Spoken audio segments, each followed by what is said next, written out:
Hello! In this video I will show you how to install ChatGPT Widget on REALME Narzo 70.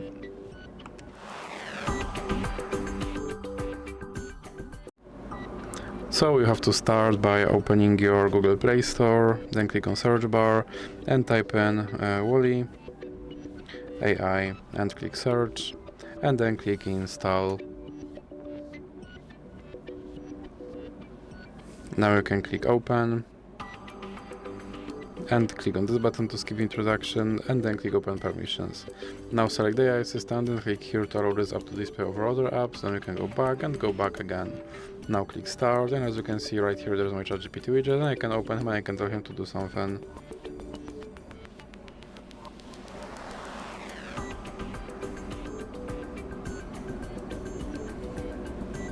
And as you can see, he responded. And if you want to remove him from your screen, simply drag him into the X icon in the middle. So that's it for this video. If you liked it, please remember to leave a like and subscribe.